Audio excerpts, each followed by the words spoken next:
सनातन हिंदू धर्म के 4 मुख्य आधार हैं: धर्म, अर्थ, काम और मोक्ष। इसमें से मोक्ष का सबसे अधिक महत्व है। जीवन में धर्म करना हो, अर्थ कमाना हो या किसी भी कामना की पूर्ति करनी हो, वो इस प्रकार होनी चाहिए कि अंत में व्यक्ति की परिणति, उसका अंत मोक्ष की तरफ ही हो। इसलिए मोक्ष का बहुत अधिक महात्म्य है। मोक्ष के लिए हिंदू धर्म में कई विधियां बताई गई हैं, जैसे जप, तप, पूजन, देव दर्शन इत्यादि। इसमें देव दर्शन की सबसे अधिक महत्ता और मान्यता है। देव दर्शन तीर्थाटन से जुड़ा हुआ है। इसमें हम देश के अलग अलग 7 जो सबसे पवित्र नगरियां हैं उनमें जाते हैं और वहां पे देवों के दर्शन करते हैं।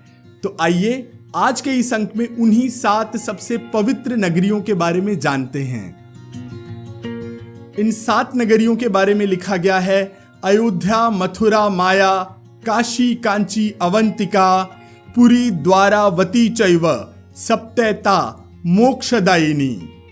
तो आइए प्रारंभ करते हैं पहली नगरी अर्थात अयोध्या से। हम सनातनियों के लिए अयोध्या का सबसे बड़ा परिचय है कि वह हमारे आधार, हमारे प्राण श्री राम की जन्मस्थली है।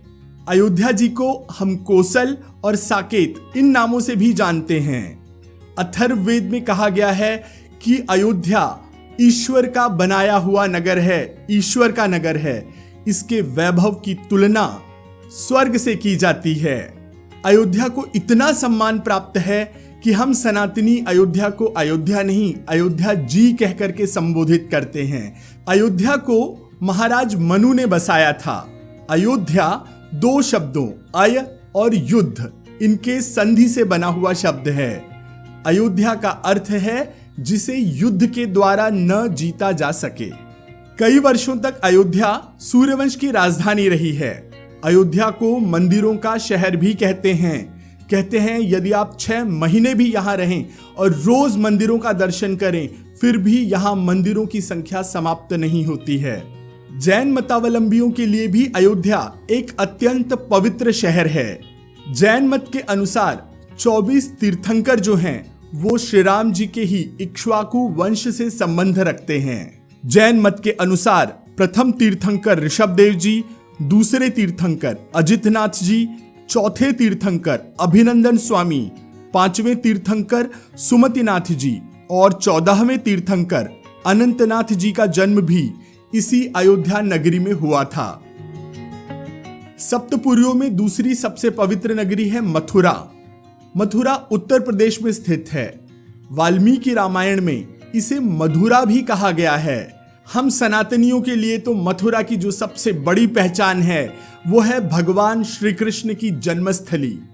पर भगवान श्री कृष्ण के जन्म के 7500 साल पहले भी मथुरा का अस्तित्व माना गया है। पुराणों में इसे महाराज शूरसेन की राजधानी भी कहा गया है। इसीलिए मथुरा का एक नाम शूरसेन भी है। वाल्मीकि रामायण में मथुरा का राजा असुर लवनासुर को बताया गया है। लवनासुर के आतंक से दुखी होकर जब ऋषियों ने, साधुओं ने भगवान श्री राम से विनती की तो भगवान श्री राम के छोटे भाई शत्रुघ्न जी ने मथुरा जाकर लवनासुर का वध किया था। भक्त बालक ध्रुव की कथा हम सभी को पता होगी। महाराज उतानपाद के पुत्र थे भगवान ध्रुव। ध्रुव जी एक बार अपने पिता की गोद में जाकर चढ़कर बैठ गए तो उनकी सौतेली माता ने उनका हाथ खींचकर पिता के गोद से उतार दिया था। जब ध्रुव ने अपनी माता से इस बात को कहा तो माता ने कहा कि तुम्हें एक ऐसा स्थान प्राप्त करना चाहिए जहां से तुम्हें कोई ना हटा सके। माता की प्रेरणा से बालक ध्रुव ने इसी मथुरा में तपस्या करके अपने लिए नक्षत्रों में सबसे विशिष्ट स्थान प्राप्त किया। भगवान शिव का कृष्ण प्रेम तो आप जानते ही हैं। अब जहां भगवान श्री कृष्ण होंगे वहां शिव जी के मंदिर कैसे न होंगे। मथुरा के चारों दिशाओं में भगवान महादेव के 4 प्रसिद्ध मंदिर हैं। पूर्व में पिपलेश्वर, पश्चिम में भूतेश्वर, उत्तर में गोकर्णेश्वर और दक्षिण में रंगेश्वर मंदिर। पुराणों में मथुरा का विस्तार 20 योजन का बताया गया है। इस 20 योजन के मंडल में गोकुल, वृंदावन, गोवर्धन आदि ग्राम और अनेक मंदिर, तड़ाग, कुंड, वन, अनेक तीर्थों के विस्तृत वर्णन पुराणों में मिलते हैं।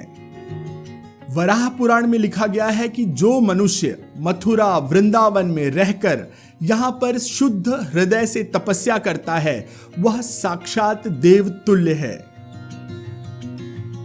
सप्तपुरियों में अगली पुरी है काशी। काशी, जिसे हम वाराणसी और बनारस के नाम से भी जानते हैं, हम इसे बाबा विश्वनाथ के धाम के रूप में जानते हैं। काशी वरुणा और असी इन दो नदियों के मध्य में स्थित है, इसलिए हम इसे वाराणसी कहते हैं। यह गंगा जी के वाम तट अर्थात बाएं तट पर बसा नगर है। काशी का उल्लेख रामायण, महाभारत आदि ग्रंथों में मिलता है।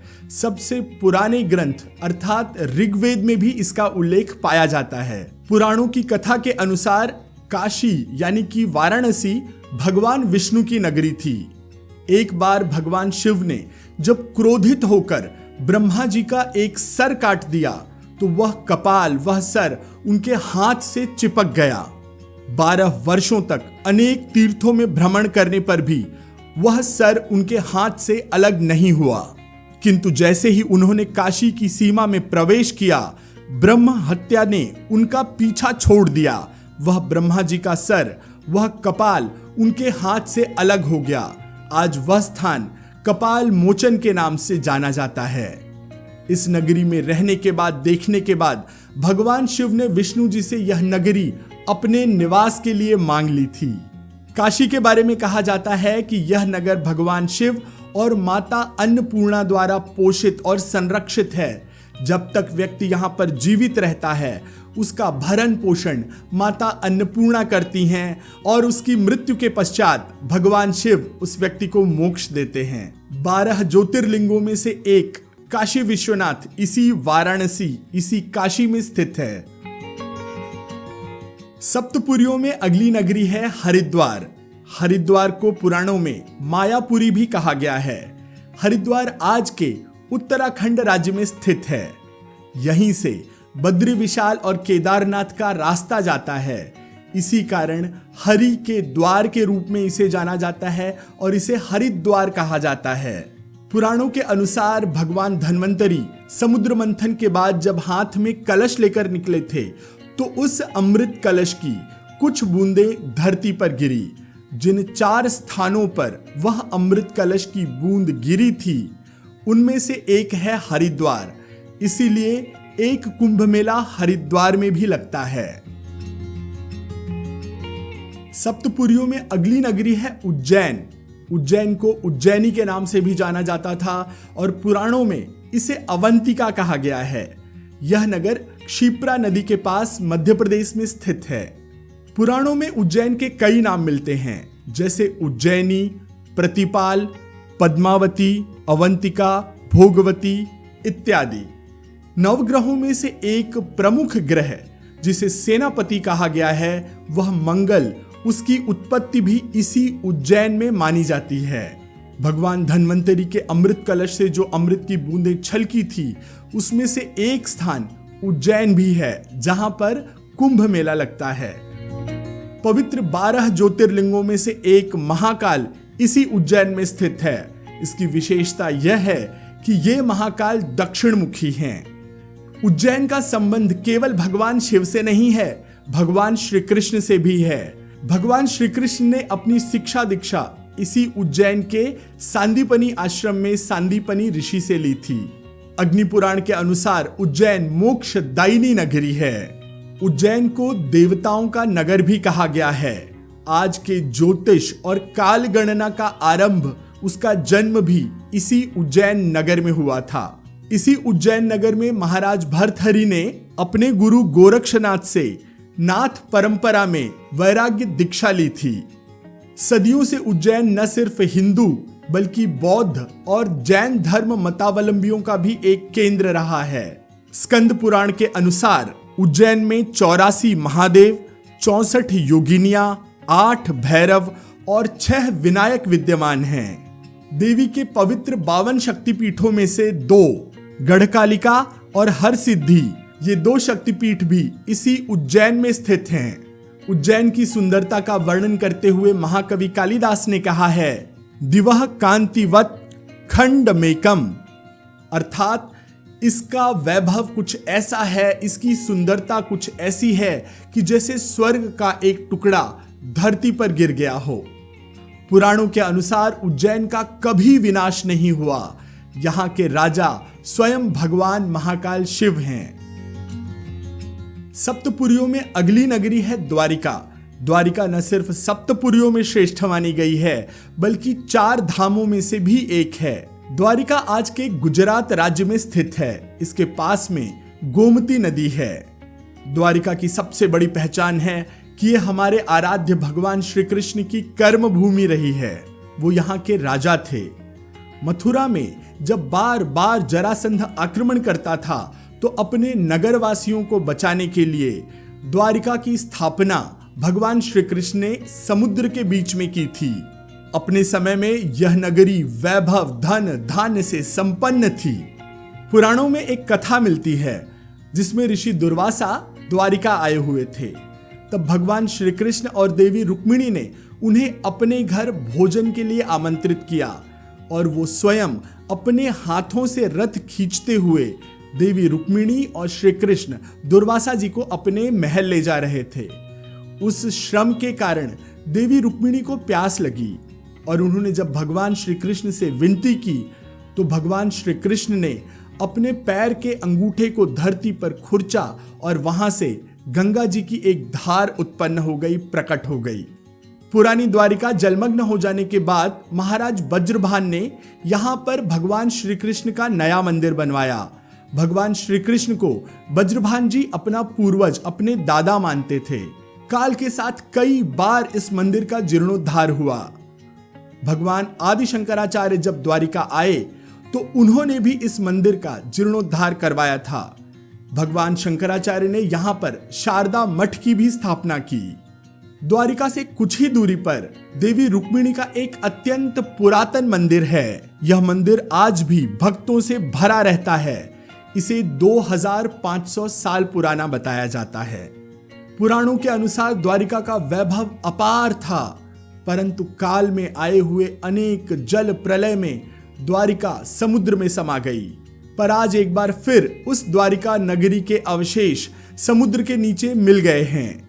जलमग्न द्वारिका भी आज भक्तों और पर्यटकों के आकर्षण का केंद्र है। जल्द ही भक्त कांच की बनी एक पनडुब्बी से पानी के तल में जाकर उस पुरानी और मूल द्वारिका के दर्शन कर सकेंगे।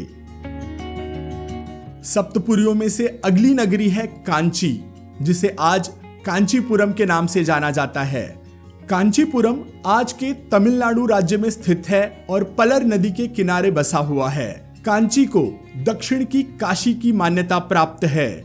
यहाँ पर अध्ययन, वेद, पठन पाठन की लंबी परंपरा है। आप देखेंगे काशी और कांची इन शब्दों में काफी साम्य है। कांचीपुरम 3 शब्दों की संधि से बना है। का अर्थात ब्रह्म, अंची अर्थात अर्चन, पूजन और पुरम अर्थात नगर, यानी कि जहां पर ब्रह्म के ज्ञान का पूजन अर्चन होता है वह नगर। कांची को 1000 स्वर्ण मंदिरों वाला एक शहर कहा जाता है। पुरातन काल में इस नगर की भव्यता और दिव्यता का अनुमान आप इससे लगा सकते हैं कि महाकवि कालिदास ने इसके विषय में लिखा है, पुष्पेषु जाति, पुरुषेषु विष्णु, नारीषु रंभा, नगरेषु कांची। जिस प्रकार फूलों में पारिजात सबसे सुंदर है, पुरुषों में विष्णु सबसे सुंदर है, नारियों में रंभा सबसे सुंदर है, उसी तरह नगरियों में कांची सबसे सुंदर है। आशा है इस वीडियो से मिली जानकारी आपको पसंद आई होगी। इस वीडियो को अपने मित्रों, परिचितों और परिवार से शेयर अवश्य करिएगा। आप हमारे इस चैनल को सब्सक्राइब जरूर कर लीजिएगा। अगले वीडियो में मिलते हैं इसी तरह के किसी रोचक सनातन से जुड़े विषय के साथ। तब तक मैं आशीष पी मिश्रा आपसे आज्ञा लेता हूं। सियावर रामचंद्र की जय, पवन सुत हनुमान की जय, कहो भाई सब संतन की जय।